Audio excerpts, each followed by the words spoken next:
Hey guys, welcome back to Lil T WWE Talk. I know it's been a couple weeks. I really am excited to be back with you guys. It's been crazy. It's been super busy.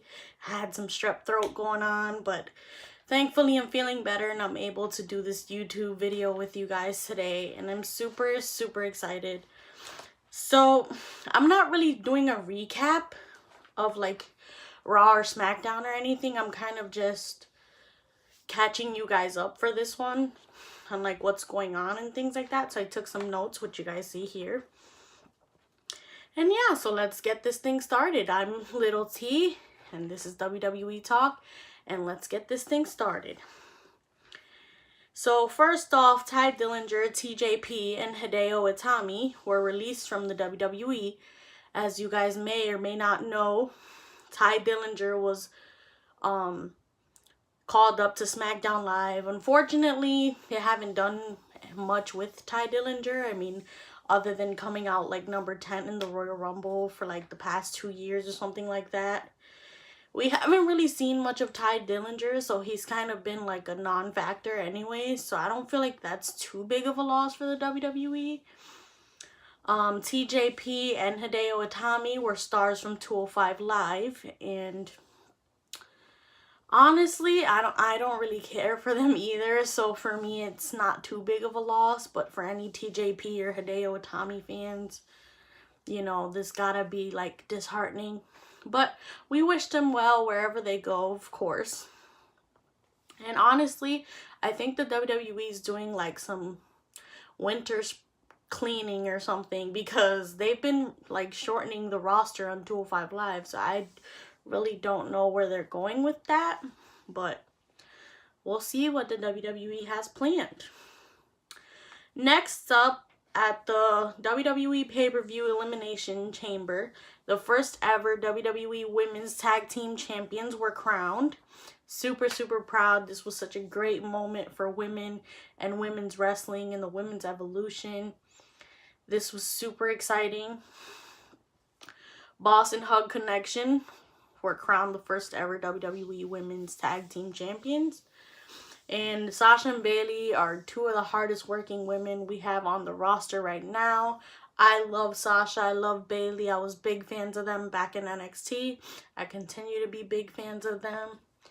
I just wish them well. And we also found out that the Women's Tag Team Championship titles will be defended on SmackDown, Raw, and NXT as well. So that's pretty interesting. They're gonna, shake things up with that announcement.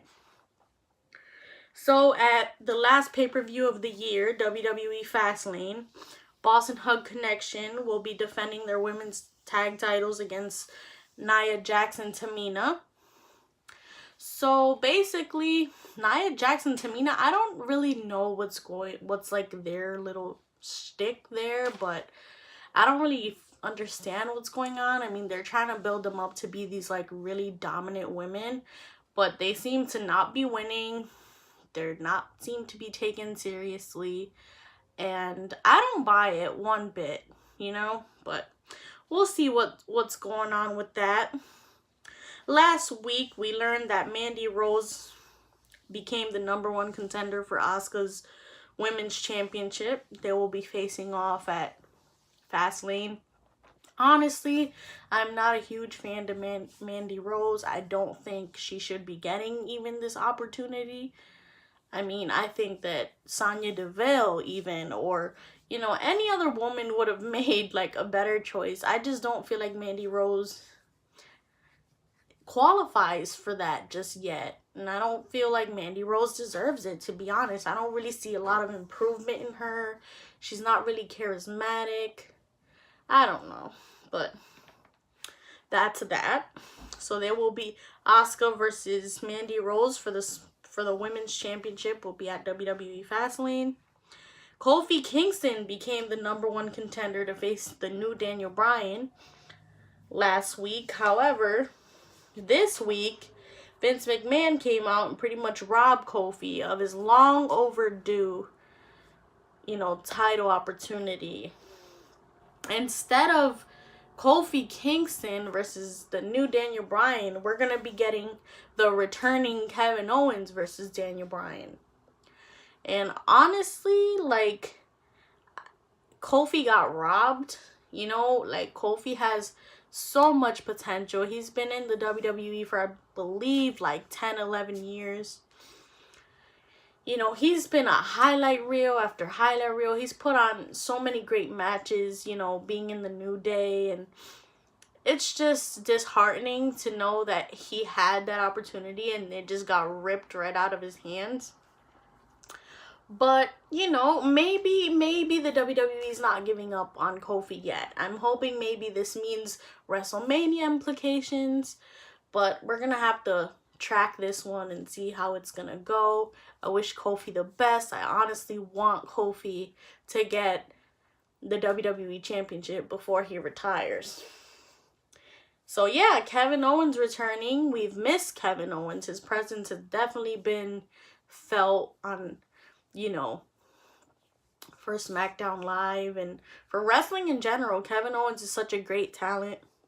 So I'm hoping to see what he can bring to the table now that he's finally returning.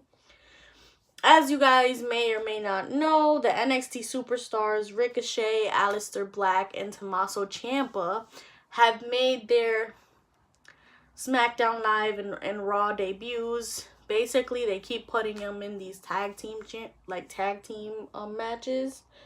Aleister is doing great. He's already, all the NXT superstars have all won their matches, which is great. I just hope that they don't get lost in the shuffle and they kind of just keep throwing them in these random matches, because I feel like these NXT superstars are phenomenal. Like, there's so much potential there and there's so much that can be done with these guys. I hope they don't get lost in the shuffle. What's another thing? Okay, here we go. Lacey Evans is another interesting call-up from NXT.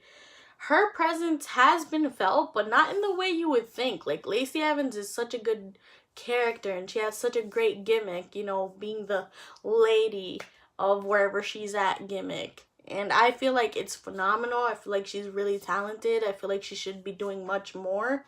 But for some reason, they have her just randomly. Her music comes on. She walks down the ramp, walks right back up the ramp, and just leaves. Like, I don't understand what's going on. I don't know if they just don't have any ideas for her. But hopefully this turns around and we get to see like a mini push or something for Lacey to turn that around. Some other news is Velveteen Dream became the #1 contender for the NXT North American Championship by winning the Worlds Collide tournament that featured NXT superstars and 205 Live superstars. This was, I believe, a few weeks ago. It had concluded. And last week on NXT, it was Velveteen Dream versus the North American champion, Johnny Gargano.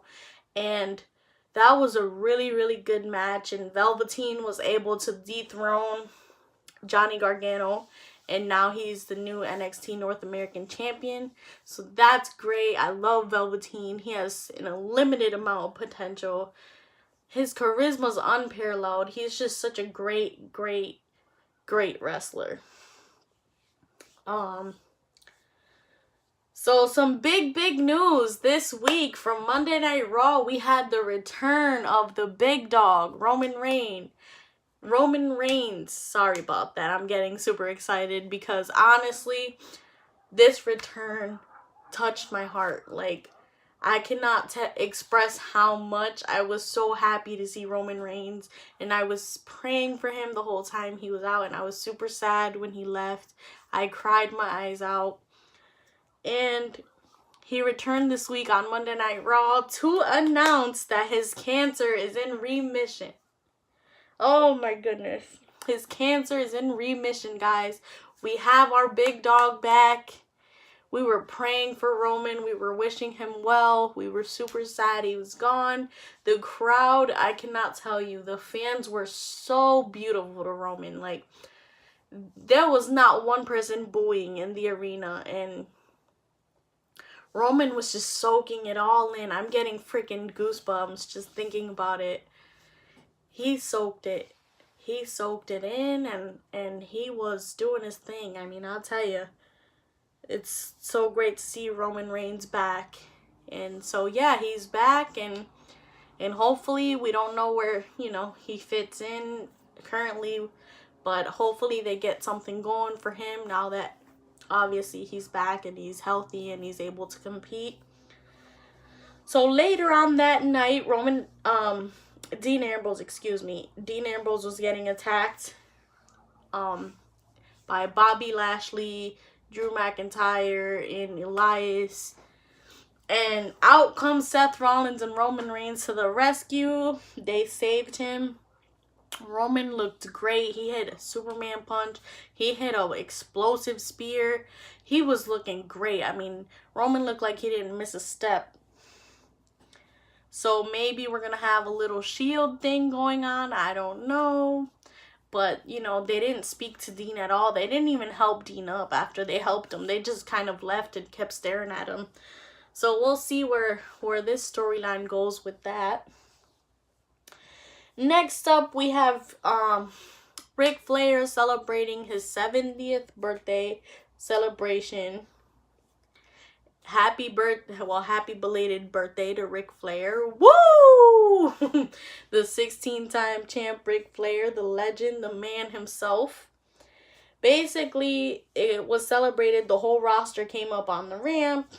HBK, Kurt Angle, Sting, Ricky the Dragon Steamboat, along with Triple H and Stephanie, were supposed to greet Ric Flair in the ring and embrace him, but that did not happen. Instead, we got cut backstage, a scene backstage, and Ric Flair's music hits, but he doesn't come out, so we go backstage, and Batista, yes, you heard me right, Dave Batista, comes out and he's dragging a cameraman to show Ric Flair on the ground hurt. Then he screams to Triple H, "Triple H, now do I have your attention?" Then Triple H, he goes and he runs backstage. Batista's gone. Ric Flair surrounded by referees and he looks hurt. He's like, oh, and Triple H is like, somebody get a doctor. And basically, I think what they're doing is they're setting up to do Batista versus Triple H at WrestleMania 35 because, as you guys may know, I don't know if you guys saw it, but like a few months ago, Raw, was it on, no, it was SmackDown, I think, 1000th, excuse me guys, I'm just adjusting myself.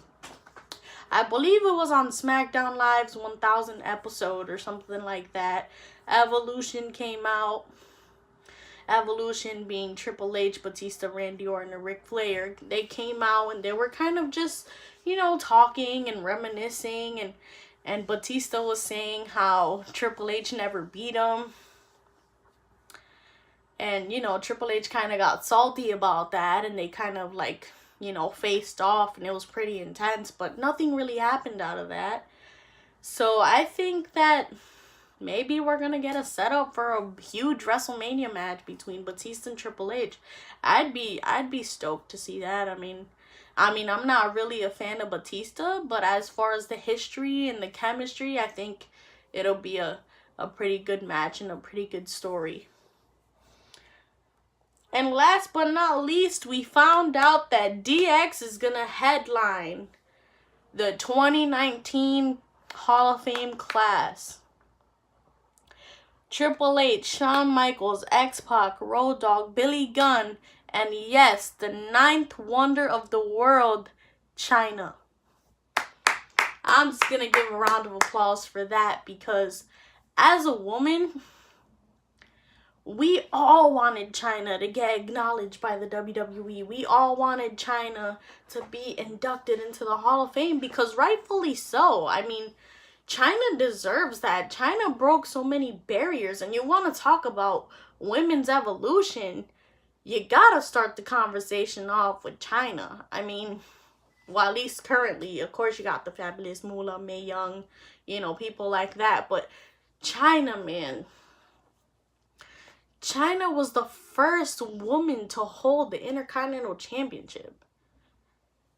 Chyna was intimidating. She was everything that a woman was not supposed to be, and she succeeded in the WWE. Like, I mean, she was a bodyguard for, for Shawn Michaels. And, like, I'm so happy that Chyna's getting inducted. Even if it's with the DX, it still counts for me, and that's huge. So I'm super proud of that induction. That was great. I'm super happy to see, that happen. And DX, I mean, they're legendary. They're one of the best tag teams, one of the best factions in the WWE. So that's great. And with that induction, Shawn Michaels will be a 2-time Hall of Famer. So more power to you, Shawn.